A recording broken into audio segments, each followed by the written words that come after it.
Welcome back to Movies TV Mad. You can follow me on X Twitter at Movies TV Mad and on Instagram and on Threads at Movies TV Mad X. Welcome, a very warm welcome to the latest edition of the Movies TV Mad Daily. Your big headline today: James Gunn is rumoured to be considering having an all-out ban on test screenings for Superman. I was kind of looking forward to applying for a test screening to watch this movie. He's my man, he's my character, my favourite character in fiction. I would have loved to have seen a test screening. I've seen loads of test screenings. I love them. I love seeing different versions of movies that we've seen. You've seen the versions in cinemas, but the superior versions, like with the Flash movie and Wonder Woman 84, you guys have never seen. But if James Gunn is considering a blanket ban on test screenings for Superman, I wholeheartedly agree. There's been test screenings since the 20s and 30s. The Wizard of Oz had test screenings. This is how archaic the Hollywood systems are. They make out they're all modern, but they're not. They're relying on systems they did back in the 20s and 30s. That's insane. And here's the truth. Test screenings are not advantageous anymore to know what an audience may make of your movie. Why? Well, I think that the idea of test screenings has always been a stupid idea, a waste of money and energy and oxygen as well. Because I could say I hate something, but then when someone comes to see it in the cinema, they could love it. One man's meat is another man's poison. So if he is considering banning test screenings for Superman, I'd say not only ban them for Superman, but ban them for the entire DCU. Because there's no point to them. Because James Gunn is very protective of his movies and his secrets. Anything we find out is because James Gunn wants us to find out. So, it's like what Kevin Feige said during San Diego Comic-Con. He just wants to release one trailer per movie. And I think that's a good idea. Look what happened with Batman vs. Superman Dawn of Justice with the Doomsday reveal. So bad. We literally, DCEU trailers, especially with the Snyderverse, literally used to show us the entire movie. It was the case with Man of Steel. It was the case with BVS. We saw a lot of Zack Snyder's Justice League in the trailers as well. So I think it would be great. One trailer and no test screenings. As I say, the idea of a test screening, as much as I enjoy them, it's great, you feel important, you feel special, you're seeing something, you're writing down on the card what you think, but there's no point to them. They don't help the studios make the best movie. Here's my attitude towards making movies. Make your movie. Take your shot and roll the fucking dice. There are no guarantees. Unfortunately, studios today want guarantees. That's why they love social media, because they can see what we're typing and what we're thinking. But again, there's no guarantees. There were people masturbating about the Flash movie on the internet, then no one actually went to see the Flash movie. So that's what I'm saying to you. So there's no point to test screenings, because the test screenings for the Flash movie were really, really positive. Tells you everything you need to know, right? Although it didn't help that the movie people were seeing in test screenings was a completely different fucking movie. As I said earlier, the same with Wonder Woman 84. That's why when I reacted to the Wonder Woman 84 test screening, I was a lot more positive to that movie than the actual theatrical version we got. So what's the point? You didn't release the better movie, so what's the point? So I think it is time to wave goodbye to test screenings. If they want to do it in the privacy of their own studios and screen it for their friends and stuff and take some notes about what they're saying, I don't have any problem. So if James Gunn is considering banning test screenings, and we don't know, it's just a rumour at this point, I think it's a very, very good idea, because I just don't see the point of them. As I say, Hollywood is relying on outdated systems. And also, as I say, they make out to be so modern, but they're not. Test screenings isn't a modern thing. So if this is true, and I suspect this is very James Gunn, because the thing is, we know very little about this Superman movie.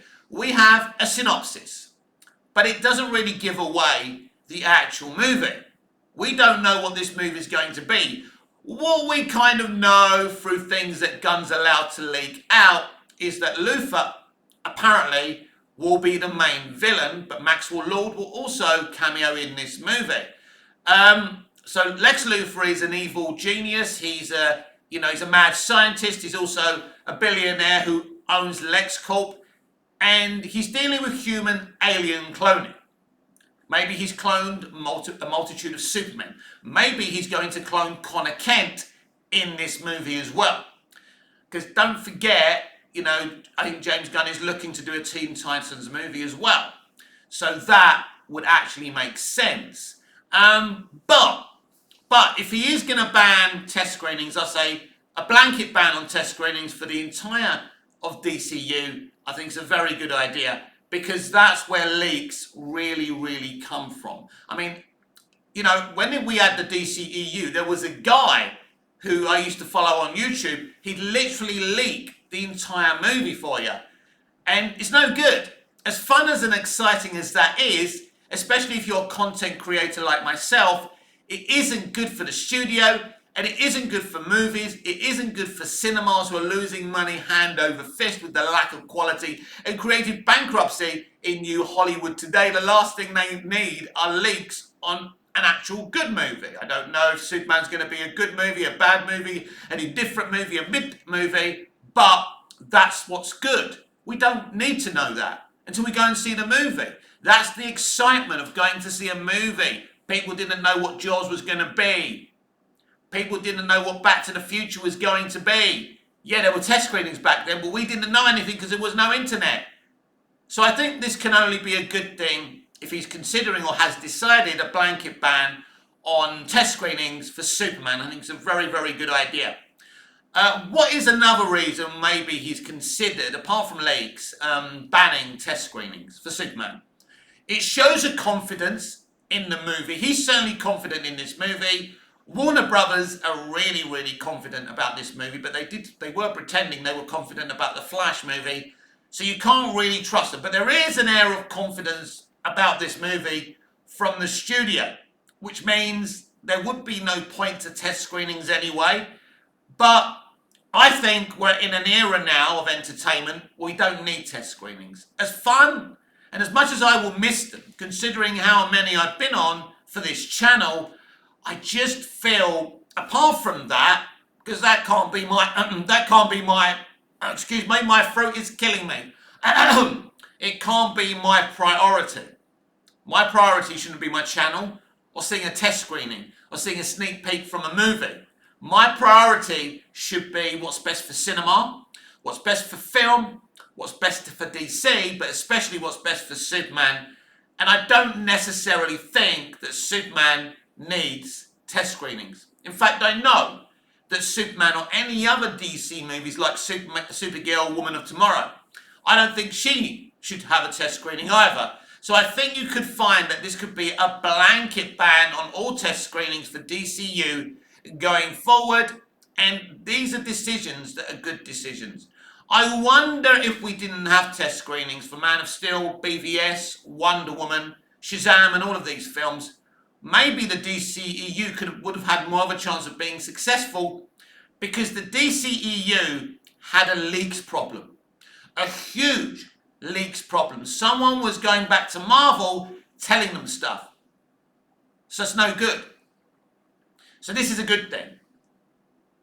In this element, Gunn knows what he's doing. He's very ruthless with protecting his secrets. But as I say, we really don't know what type of film Superman is going to be. We've spoken about cloning. We've spoken before about a Middle East war battle that's going to be happening. Maybe Superman's being pressured to take a side, get involved with that. That will be interesting as well if that's what Gunn's doing. So we will see, but we don't know anything. He doesn't want us to know anything. He wants us to go, to the cinema with a blank slate. And I think there's nothing wrong with that. I think that's a good thing. I think that's a good thing not to know your movie before you go and see it. Otherwise, why do we go and see movies if we're going to know everything? But there are demanding fans out there who want to know everything. Some fans complain they don't get enough trailers, they don't get enough posters. There's fans complaining that the cast of Superman didn't go to San Diego Comic-Con this year. And I've said before, that simply wasn't possible. It's about making the movie. Fuck Comic-Con. Comic-Con isn't important. I don't know why people put so much importance on San Diego Comic-Con or any other con. Because you think you're going to get big announcements. I was going to say those days have gone, but what Marvel did with Robert Downey Jr. puts pay to that. So that was exciting, I get it. But they were still basically finishing off the movie as Comic-Con began. So it wasn't viable for the cast of Superman, and certainly not James Gunn, who's working on post-production for Superman and shooting, I think, three episodes of Peacemaker. He's very, very busy. There's no way James, I don't know if Peter went to Comic-Con. That's not the DC Studios person anybody wants to talk to, I get it. The fans want James Gunn there, they want the Superman cast, they want their picture opportunities, I get it. But the most important thing is making the damn movie. And I think these days, people have forgot. You actually do have to make a movie. We're here for the movies. We're not here for the hype. People are obsessed with the hype. So, I think an all-out blanket ban on test screenings is a very, very good idea from James Gunn.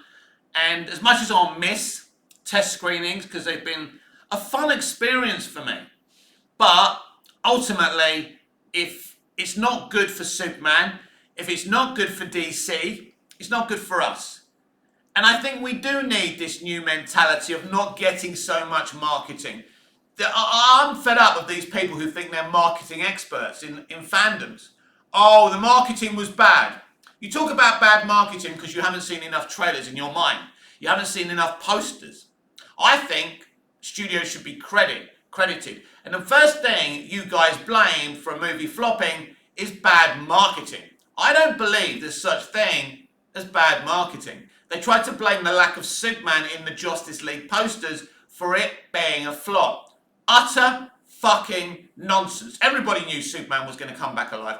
Everybody knew that Superman was in that movie. I don't care who you fucking are. So it really wasn't about that. Blaming marketing is an easy excuse. I never blame bad marketing for a movie failing. If a movie fails, there's something about the movie before people have even seen it that puts them off. So it isn't bad marketing, it's an impression people get of the movie.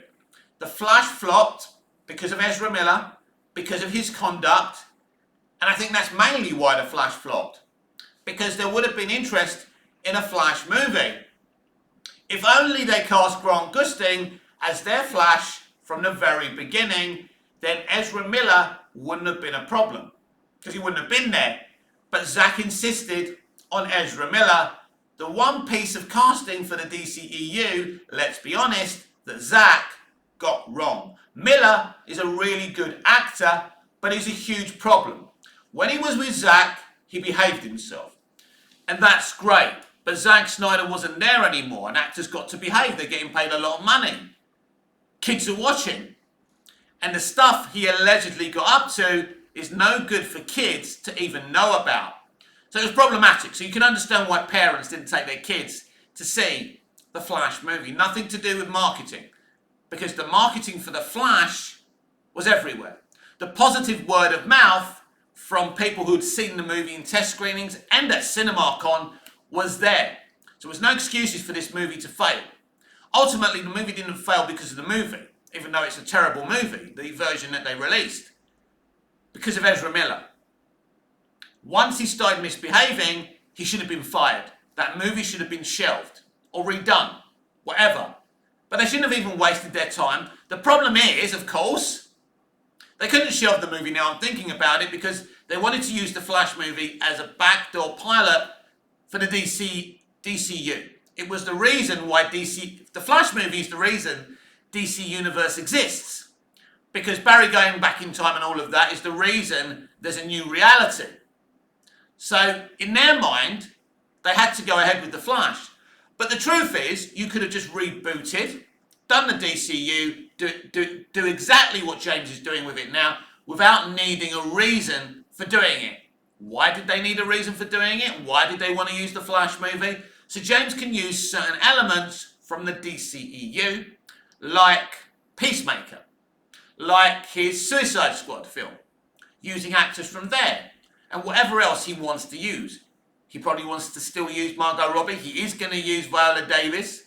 And it's going to be interesting how he explains what happened in Flash. Are these new characters? Are these rebooted characters? Are they from another reality? Are they kind of the same? I don't think he's going to do anything that deep with it, but it will be interesting how he explains that. So Superman is a mystery of a film. Superman should remain a mystery of a film.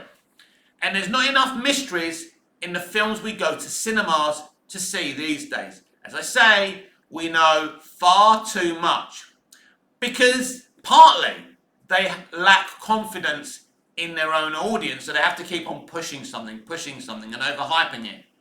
And in the end, I think a lot of times when we see too many trailers, we actually get bored of a movie before we've seen it. And that can hurt. That is bad marketing if you're overselling a movie, because it shows how nervous you are. When I see actors and directors on social media, please come and see our movie, or you're desperate. I'm not going to see your movie, I can tell. I can see your desperation from here. So I'm not going to go and support your movie because there's clearly something wrong with it. You're over pushing it. What's going on here? You know, Variety or THR giving, actually both of them, giving Disney credit for the marketing for Deadpool and Wolverine. That film didn't need marketing. Hugh Jackman and Ryan Reynolds were in that movie together, or going to be in that movie together. You didn't need fucking marketing. The only marketing you needed was that day when they did the video when they're sitting on the fucking sofa. The couch, as you Americans call it. God, you really do defile the English language, don't you, you lot? I love Americans, don't get me wrong. God bless America. But you do defile our wonderful English language, don't you? Anyway, so that was the only marketing you needed. Ryan Reynolds, Hugh Jackman sitting on that couch. It was perfect. So, how important is marketing these days anyway? When you can literally put anything on social media. By the way, Todd Phillips and WB have released a wonderful poster for the Joker. Joker Folly You Do. It's an interesting poster because you've got Arthur Fleck, the Joker, there, and you've got Lady Gaga as Quinn, aka Harley Quinn, kind of leaning in. She's got blood on her face, kind of, and so has he. Sprinkles of it. And again, I don't know if I mentioned this yesterday, I don't think I did. I have on X Twitter, by the way. I do have a theory that Harley Quinn is the villain of this movie. That she will start off in a kind of, oh, I love Arthur Fleck, I love the Joker, but something will happen that will divide them, that will make them enemies. And I think you could kind of have a crazy Gotham City Knights kind of movie here. You know, you could have Harley versus the Joker. It could be crazy by the end of this movie. This movie could be fucking crazy. They could be singing along to a song while they're beating each other up and blowing things up. It could be that fucking crazy of a movie. This is what excites me. So that's the poster. I don't have it here to show it to you because I'm not prepared. But if you haven't seen the poster, check it out. It's all over social media. So yeah, I believe she's going to be the villain of this movie. Because as I say, this is her movie, basically. Joker's there. But this is the next villain story. So if you guys go out and support this and it makes another $800 to $1 billion, we're going to get more Todd Phillips Black Label movies, which I think is brilliant. I want to see more. I think James Gunn shouldn't have an issue with more. I think James Gunn look, if he's got issues with the Batman universe, I agree. Because he wants his own Batman in DCU, but there's another Batman, and you can't have two Batmen. It simply won't work, as I keep on saying. But going back to the facet of test screenings, this is new Hollywood, still relying on old regimes and old ideas. I think they should have done away with the old test screening for a long time. And I've never said that out loud, but I've thought about it. I've thought about test screenings and I'm thinking, what do? yeah, you get everyone's opinion, but then the people who actually go and see the movie, as I said earlier, will have different opinions. So there really is no point to them. It's time for them not to happen. It's time for them not to be a thing. Disney barely do test screenings. They bring people in privately to look at the movies, which I think's right. They've got a committee of people. Sometimes it's friends, sometimes it's family, whatever. I think that's a better idea. Because, yes, you want an audience to have a look at it before you release it. I get it. But it's still not an exact science because everyone has different views on what art is, on what a good movie is and what a bad movie is, what good art is and what bad art is. So you could show, perceivably, potentially, this Superman movie to so many people and you get all these different opinions. So it really isn't worth it. I think that it just doesn't work. It doesn't work and it's a waste of money. It's a waste of energy. So James Gunn is considering a blanket ban on test screenings, and I couldn't agree with that more. But let's go away from DC because, and I didn't want to make this my main headline because it's not something I talk about. I don't talk about Star Wars on my channel. I'm not nerdrodic. I'm not geeks and gamers. And the only reason to talk about Star Wars and Lucasfilm these days is to be negative. But I do want to cover this because The Acolyte has been cancelled at Disney+. Now, this is a very interesting developing story. Not that it's actually been cancelled because nobody watched it. But let's think about this very carefully. It's very rare these days since the creation of streaming services. Because back in the old days with broadcast TV, you'd sit there waiting for the news if something was going to be renewed or cancelled. And TV networks and studios were never embarrassed of saying, we've cancelled this. The ratings weren't there, the quality or creativity wasn't there, so we cancelled it. But these days with streaming, they never use the word cancellation very often. So it's very, very interesting to me that these sites, who are the slaves of the industry, are openly saying that The Acolyte has been cancelled. It's clear to me that Disney are desperate for you, I've done it again, you and I to know that they've cancelled it. That they're not going to tolerate Headland and this terrible series. They want us to know. Why do they want us to know? Because they've lost so much money from this series. Who made this decision? Well, it certainly wouldn't have been Kathleen Kennedy, because if it was up to her, she would have renewed it. Or was one season of winding up right-wing audiences enough for Kathleen Kennedy? They don't seem to have the power to be able to fire her, as I've said many times. Because I think I don't think he sold Disney everything. I think he has some kind of decision-making power here. He was the one who decided that Kennedy, it was his idea. He wouldn't sell Disney. He didn't say that again. He doesn't own Disney, does he? He didn't want to sell Lucasfilm unless Kathleen Kennedy, someone he knew and trusted, would be running Lucasfilm. He didn't want a Disney person running it. Well, look how that worked out. Although if a Disney person was running Lucasfilm, it would have been even fucking worse. So he chose her. I get the impression, and I've always had the impression, that unless George Lucas agrees to her removal, it's not happening. But considering how deeply she's betrayed him and every single Star Wars fan, I'm bemused why he wouldn't thumbs up her exit. They're old friends. There is loyalty. It's like Chris Chibnall and Russell T Davies. Look what's happened there. Look what he's doing with RTD2 in support of his friend. He won't red pill the timeless children, but he red pilled Donna's wonderful, beautiful, tragic ending.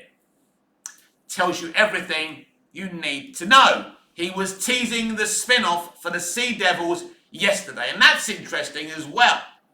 Because briefly, before we go back to The Acolyte, not Hollywood, but in the entertainment industry, they fail upwards. And Russell T Davies now is failing upwards. This is a guy who created the worst series of Doctor Who since the Sylvester McCoy and Colin Baker era. it's really that bad. It's worse than that era because they weren't trying to be bad. This seems to be trying to be bad. Now, when I think of all the exciting spin-offs he could have done, the Sea Devils with a grade Z character list isn't exactly that interesting. I think we're getting Midshipman Frame, I think. We're getting the actress who played Martha's sister, I think. I don't know if they're playing those characters. We'll see. But again, I'm not excited about it. I don't see a limited spin-off about Sea Devils as being exciting. But anyway, that's that update for you as well. But yes, The Accolyte has been cancelled at Disney, and Disney really want you to know that it's been cancelled, and that's very rare. You can't have a D+ Star Wars show run by the personal assistant of one of the most notorious men in Hollywood history, Harvey Weinstein. It is wrong. And Kathleen Kennedy supported this woman. I don't know what she knew or what she didn't know. But let's just go to a fantasy world where maybe she did know. Maybe, I said maybe, remember that. Imagine how problematic that is. Not one Hollywood woman has come out to speak against Leslie Headland and what potentially she could have assisted in doing. One of the most notorious figures in Hollywood history. They all came out to complain about the Joker being represented positively as making excuses for a man that kills. Remember that, right? They got angry about a fictional character, but not one of these extremists in Hollywood has come out against Leslie Headland working for Disney, a company that's supposed to appeal to young children. That's not bad enough, but the show she produced was all about feminist, third-wave feminist propaganda. It was terrible. It had no logic to the storytelling. It was bad. We had the star of the show dancing. You look good, babe. I must admit, I was a little bit turned on by that dance, but what a joke the entertainment industry has begun. So they've had to cancel it because it's clear that, because I think Kenobi had a problem in the end in terms of D+ viewers, but if you're cancelling it and you want the audience to know that you've cancelled it, it's clear the only people who watched it were the YouTube content creator hate watchers who do it to make money. It looks like they're the only ones who watched it. Because guess what? I didn't watch The Accolyte. And I don't think a great number of people watched The Accolyte.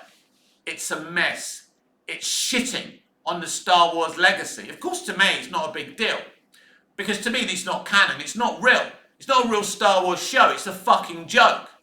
So I never treated it. I never got upset over it when I was hearing the things. Because to me, in my headspace, it was never canonical anyway.